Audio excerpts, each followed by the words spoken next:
Hello all, this is Mansi welcoming you to this session of our English class.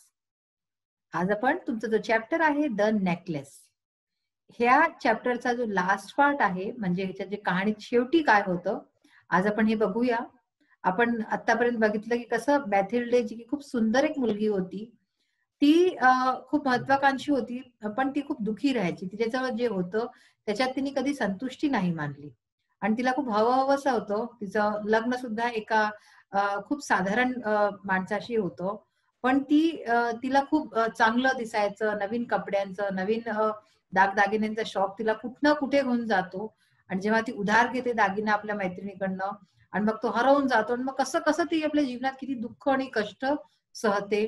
आणि शेवटी जाऊन 10 वर्षानंतर ते सगळं तिचं जे जे उधार वगैरे असतं ते ती फेडून देते. त्याच्यानंतर काय होतं ते आज आपण या कहाणीत वाचणार आहे द नेकलेस मध्ये. चला वाचूया आपण ही स्टोरी द नेकलेस. तर आपण आपल्या मागच्या सेशन मध्ये वाचलं की कसं मॅथिल्डे आणि तिचा नवरा जे आहे ते लोक 10 वर्ष त्यांना लागून जातात, सगळं जितकंही उधार असतं ती चुकती करायला फेडून देतात ते लोक सगळं. त्याच्यानंतर काय होतं ते बघूया. One Sunday, as she was walking in the Champs Elysees, suddenly she saw Madame Forestier, still young, still beautiful, still charming. एक दिवशी एका संडेला ती चॅम्प्स एलिसेस म्हणून एक जागा असते, तिथे ती जात असते, तिथे चालत असते. तेव्हा तिची जी दृष्टी आहे ती एकदम मॅडम फॉरेस्टियर वरती पडते आणि ती अजूनही तितकीच सुंदर, तितकीच यंग असते, अजूनही तशी जवान दिसत असते आणि तेवढीच प्रिटी वाटते. ती अजूनही ती खूप सुंदर दिसत असते. Madam Loisel felt emotional. तिला बघून मॅडम लोयसलला खूप जे ना इमोशनल होऊन जाते, ती खूप तिला भावनात्मक असं होतं. Should she speak to her? Yes of course. तर तिला असं वाटतं की काय मी तिच्याशी बोलू? तर ती सोचते की हो, का नाही. And now that she had paid she would tell her all, why not. आणि मग ती सोचते की आता जेव्हा ती सगळं चुकतं करून चुकली आहे, सगळं जुन्या गोष्टी आणि जितकं उधार होता, तर ती आता तिच्याशी बोलू शकते, का नाही बोलू शकत. She went up to her. तर ती तिच्याजवळ जाते. Good morning Jeanne. आणि तिला म्हणते good morning. The other astonished to be addressed so familiarly by this common women did not recognise her. She stammered. तर ती जी बाई असते, दुसरी जी मॅडम फॉरेस्टियर असते, तिला खूप आश्चर्य वाटतं की ही इतकी साधारणची दिसणारी बाई जी आहे ही मला इतक्या अगदी फॅमिलियर तरीकेने, म्हणजे अगदी ओळखलेल्या तरीकेने मला जे आहे माझं नाव घेते आहे, पण ती तिला ओळखू पावत नाही. आणि ती शी स्टॅमर्ड म्हणजे ती असं हकलावूनशी बोलते. But madam, I don't know, you must have made a mistake. ती म्हणते की पण मॅडम मला असं वाटतं, मी तर तुम्हाला ओळखत नाही, मला वाटतं तुम्ही काही चूक केली आहे ओळखण्यात. No, I am Mathilde Loisel. तर ती सांगते की नाही, मी तर मॅथिल्डे लुइझल आहे. Her friend uttered a cry, oh my poor Mathilde, how you have changed. तर तिची मैत्रीण तिला पाहून तिला खूप मोठा असा झटका लागतो आणि ती म्हणते जोराने, अरे माझी माझी पुअर मॅथिल्डे, तुला काय होऊन गेलं, तू इतकी कशी बदलून गेली. Yes, I have had some hard times since I last saw you and many miseries and all because of you. तर ती म्हणते की हो, मागच्या काही वेळापासून मी खूप जे आहे माझा वेळ फार कठीण होता आणि जेव्हा मी तुला पाहिलं त्याच्यानंतर पासन, आणि मी खूप दुःख सहले, कष्ट सहले, आणि सगळं काही फक्त तुझ्या कारणाने, ऑल बिकॉज ऑफ यू, फक्त तुझ्या कारणाने. मी? हाऊ कॅन दॅट बी. तर तिला खूप आश्चर्य वाटतं, म्हणते मी? असं कसं होऊ शकतं, मी काय केलं. You remember that diamond necklace that you lent me to wear to the ministry party. तर ती तिला आठवण करवते की तुला लक्षात आहे की तो जो डायमंड नेकलेस तुम्हाला दिला असतो पार्टीमध्ये घालाय करता. Yes, well well I lost it. तर ती म्हणते की हो, मला लक्षात आहे. तर ती म्हणते की मी तो हरवून दिला. What do you mean, you brought it back. ती म्हणते, तिला काही समजत आहे. ती म्हणते की तू तर आणला होता तो परत, हे तू काय म्हणतेस. I brought you back another exactly like it. तर ती म्हणते की मी तुला बिलकुल तसाचा तसा दुसरा नवीन आणून दिला होता. And it has taken us 10 years to pay for it. आणि ती म्हणते की आम्हाला 10 वर्ष लागून गेले त्याचं फेडता फेडता. It wasn't easy for us, we had very little. ती म्हणते की आमच्याकरता हे फार कठीण होतं, हे आसान नव्हतं, आणि आमच्याजवळ बहुत थोडंसंच आहे, वी हॅड व्हेरी लिटल, आमच्याजवळ फार कमी होतं. But at last it is over and I am very glad. तर ती म्हणते की पण आता शेवटी सगळं संपलं आणि मी आता प्रसन्न आहे. I am very glad. ग्लॅडचा अर्थ काय, हॅप्पी, प्रसन्न. Madam Forestier was stunned. Madam Forestier हे ऐकून एकदम तिला जसं की म्हणजे की कोणता करंट लागला असेल. You say that you bought a diamond necklace to replace mine. तर ती म्हणते की काय तू हे म्हणतेस की तू माझ्याकरता एक डायमंड नेकलेस आणला तो रिप्लेस करायकरता. Yes, you didn't notice then, they were very similar. तर ती म्हणते की हो, तू काय आतापर्यंत लक्षच नाही दिलं ह्याच्याकडे, ते किती एकासारखे होते. And she smiled with proud and innocent pleasure. आणि हे म्हणून ती हसते, म्हणजे की एकदम इनोसेंटली, एकदम बालिशली हसते ती. मॅडम फॉरेस्टियर डीपली मूव्ड, टूक बोथ हर हँड्स. आणि मॅडम फॉरेस्टियर जी हे सगळं ऐकते ती खूप जास्त, तिला आतून जे आहे ना अगदी ती हिलून गेलेली असते आणि ती आपले दोन्ही हात काढून तिचा हात धरून घेते. Oh my poor Mathilde, mine was an imitation, it was worth 500 francs at most. तर ती म्हणते की अरे प्रिय मॅथिल्डे, माझा तर एक इमिटेशन होता, म्हणजे की माझा तर नकली हार होता, आणि तो तर फक्त जे आहे जास्तीत जास्त 500 फ्रँक्सचा होता. ज्याच्याकरता त्यांनी 36,000 फ्रँक्स दिले, तो ऍक्च्युली 500 फ्रँक्स पेक्षा जास्त नव्हता. Adapted from the necklace by Guy de Maupassant. ह्यांची कहाणी होती ही द नेकलेस. तर या कहाणीवरनं आपल्याला काय कळलं, किती गोष्टी होत्या ज्या की थांबू शकत होत्या, ज्या की नसत्या झाल्या जर मॅथिल्डेनी थोडस आपलं जे आहे आपल्यावरती रोक लावली असती. पहिले तर ती गेली तिच्याकडे हार मागायला, तेच चुकीचं होतं, तिला जायलाच नको होतं. अच्छा गेली तर गेली, त्याच्यानंतर मग तिने सपोज तिने तो हार हरवून गेला तिच्याशी चुकीशी, तो हरवायला नको होता, तोही हरवून गेला. हरवल्यानंतर जर तिने खरं खरं स्पष्टपणे तिला आपल्या मैत्रिणीशी बोलली असती, तर बहुतेक तिला तेव्हाच कळून गेलं असतं की हा हार एवढ्याचा आहे. तर ते लोकांनी एवढे जे वर्ष त्यांचे इतके कष्टात इतक्या त्रासात जे त्यांनी बितवले ते बहुतेक नसते गेले. आणि तेवढं त्यांचं जे इतकं सफर केलं त्यांनी, जे इतकं कष्ट सहले, ते त्याच्याशी ते लोक वाचू शकत होते दोघे नवरा बायको. पण चुकी ते स्पष्ट बोलले नाही, चुकी तिचं इतकं म्हणजे जे म्हणजे थोडस लोभी टाईपची होती ती, लालची, लालची तर नाही म्हणू शकत आपण, पण तरी म्हणजे जे तिला हवं हवंसं होतं त्या कारणाने इतके त्यांनी दोघांनी कष्ट सहले. तिच्या कारणाने तिच्या नवऱ्यालाही इतके कष्ट झाले जे की फार त्रासदायक होतं, जे की नको व्हायला पाहिजे होतं. तर कहाणी फारच सुंदर होती आणि आपल्याला खूप गोष्टी तशी शिकायलाही मिळतात, की आपण काय कसं राहायला पाहिजे, कसं काय करायला पाहिजे. आता आपण एकदा ह्याचे जे साईड जे क्वेश्चन आन्सर्स वगैरे आहे त्यांना आपण बघूया आणि समजूया की ते कसे करायचे. तुम्हाला जेव्हा एक्सरसाइज येतात, जेव्हा ह्याच्यामध्ये एक्झाम्स मध्ये, तर तुम्हाला टेक्स्च्युअल एक्सरसाइज येतात. म्हणजे टेक्स्च्युअल एक तर येतात की पुस्तकशी रिलेटेड असतात, ज्या की म्हणजे की बुक्स मध्ये जे आहे तुम्हाला एक पॅराग्राफ, जसं की मी तुम्हाला नेहमी करवतेच, दरवेळेला जेव्हाही तुम्हाला असतं तेव्हा मी हे करवतेच तुम्हाला की कसं करायचं.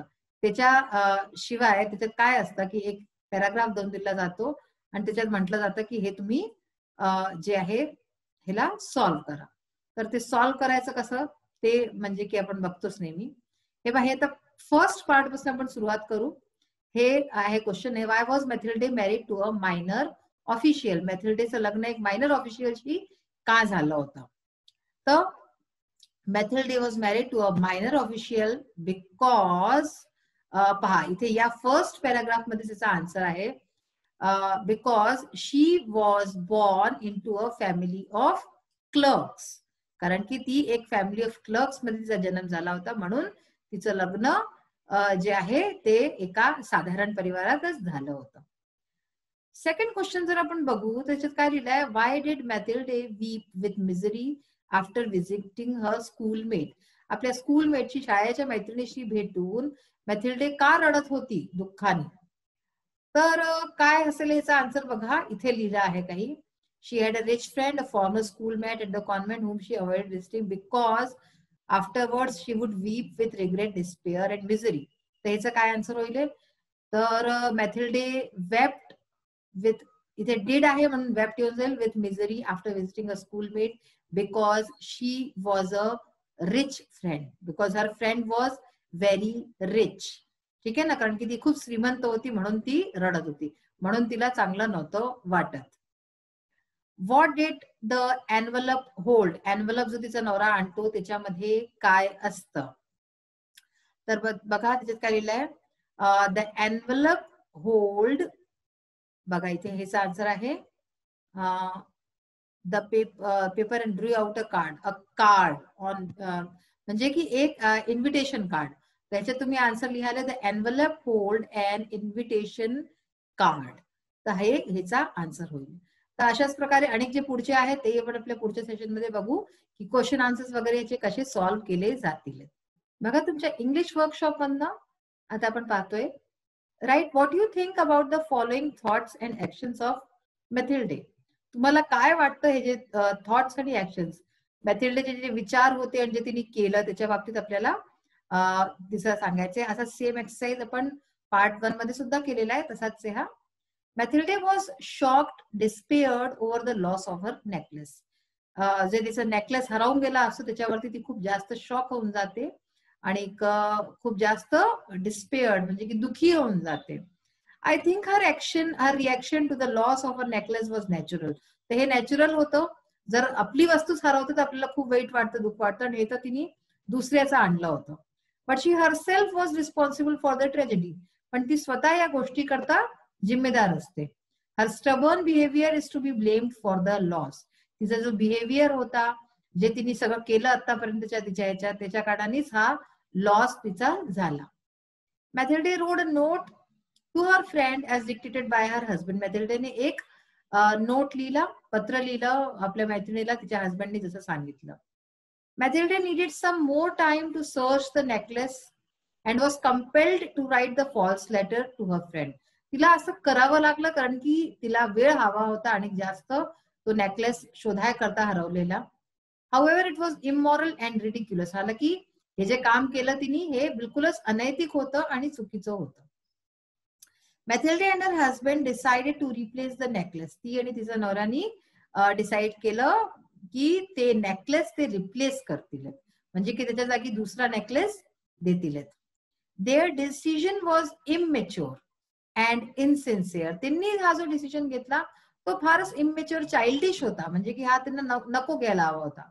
Instead they should have clearly and openly told madam Forestier about the incident. ह्याच्या जागी त्यांना काय करायला हवं होतं की मॅडम फॉरेस्टियरशी जे होतं ते स्पष्ट बोलायला हवं होतं की हे असं होऊन गेलं. अँड कुड have saved themselves from the troubles they faced. असं जर त्यांनी केलं असतं तर जेवढे त्यांनी त्रास आणि जेवढे कष्ट त्यांनी आपल्या लाईफमध्ये जे सहन केले त्याच्याशी ते वाचू शकत होते. Mathilde return the diamond necklace to her friend. मॅथिल्डेनी परत केला डायमंड नेकलेस तिच्या मैत्रिणीला. She did so to hide the fact that she had lost the diamond necklace. तिने असं केलं कारण की तिला नव्हतं सांगायचं मैत्रिणीला की तिच्याशी तो हार हरवून गेलाय.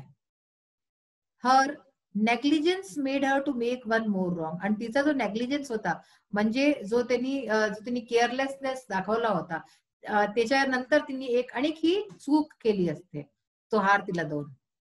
मॅथिल्डे did not tell her friend about the loss and replacement. तिने आपल्या मैत्रिणीला जे हरवलेलं आणि त्याच्यानंतर त्याला रिप्लेस केलं काहीच सांगितलेलं नसतं. Had she told her friend about the loss of the necklace. जर ती आपल्या मैत्रिणीला तिने सांगून दिलं असतं की तो नेकलेस हरवून गेलाय, तो हार हरवून गेलाय, further heinous incidents wouldn't have occurred. तर जे पुढे अनेक जे इन्सिडेंट झाले होते, जे त्यांनी फेस केले इतके सारे त्रास, तर ते नसते झाले. And the remedy for the problem would have been very simple and easy. आणि तो जो प्रॉब्लेम, जी समस्या उभारली होती ती बहुत आसानीने ती जी आहे ती पार होऊन गेली असती. कारण की जेव्हा त्यांना कळलं असतं की 500 फ्रँक्सचे, तर त्यांनी जो इतका मोठा जो उधार घेतला होता तो नसता झाला आणि त्यांचं लाईफ इतकी जास्त त्रासदायक नसती झाली. Mathilde work very very hard to pay the डेप्ट. तिने खूप मेहनत केली जो उधार होता तो चुकती करायला. This shows that Mathilde was a completely transformed woman. हे दाखवतं की आता मॅथिल्डे बिलकुल बदलून चुकली होती आधीपासून. She had changed her attitude towards her lifestyle for coming out of the devastating situation she was responsible for. तिला जी लाईफस्टाईल आधी हवी होती आणि आता जी लाईफस्टाईल तिने म्हणजे की जसं ती जगत होती तो बिलकुल चेंज होऊन गेला होता आणि तिने आपला ऍटिट्यूड बदलून दिला होता. कारण की तिला त्या डेप्ट मधनं, त्या उधारीमधनं बाहेर निघायचं होतं आणि हे सगळं जे सिच्युएशन झाली होती ही सगळी तिच्याच कारणाने झाली होती, तीच रिस्पॉन्सिबल होती, म्हणून तिच्यात खूप मोठा बदलाव आला होता. Mathilde and her husband paid off the डेप्ट इन 10 years. तिने आणि तिच्या नवऱ्यानी 10 वर्षात जे आहे तो सगळा उधार चुकता केला. The income of Mathilde's husband was meagre, म्हणजे की खूप कमी होतं तिच्या नवऱ्याचा जो इन्कम होता, सॅलरी होती. दे कर्टेल्ड देअर नीड्स, त्यांनी आपले जितके नीड्स होते, आवश्यकता सगळ्या कमी केल्या. Severely and work very hard for repaying the debts, आणि खूप जास्त मेहनत केली सगळं उधारी चुकता करायला. Mathilde told her friend about the lost necklace, शेवटी ती सांगते आपल्या मैत्रिणीला की जो नेकलेस हरवून गेला असतो त्याच्या बाबतीत. Though it was her fault, Mathilde must have thought that she should tell the truth and her struggle for 10 long years to her friend that made her look old. चुकी ती खूप म्हातारीची दिसू लागते इतक्या वर्षांमध्ये, आणि तिचंच चूक होती. पण तरी आता चुकी काय झालं होतं की तिने सगळा डेब्ट जितका होता उधारी चुकता करून दिली. तर तिला असं वाटलं की आता मी हिला सांगू की हे त्या हारच्या कारणाने मला किती त्रास झेलावा लागला आणि मी कशी दिसू लागली, सगळं त्या कारणाने होतं. तर अशा प्रकारे आज आपण ही जी स्टोरी होती, स्टोरी रिडिंग जो सेशन आपले चालले होते, ती आता संपलेला आहे. खूप छान स्टोरी होती आणि आपल्याला खूप शिकायला मिळतं की आपल्याला जेवढं आहे आपल्याला नेहमी तेवढ्यातच जे आहे संतुष्टी केली पाहिजे. संतोष हा जो असला ना की आपण थोडक्यातही अगदी छान खुशीने राहू शकतो. आणि ज्यांना असं वाटतं की आपल्याजवळ पैसा राहील, रुपया राहील, तर आपण खूप छान राहू, तर तुमची ती चूक असते. नेक्स्ट सेशन मध्ये परत भेटूया. Till then bye, have a nice day. Thank you.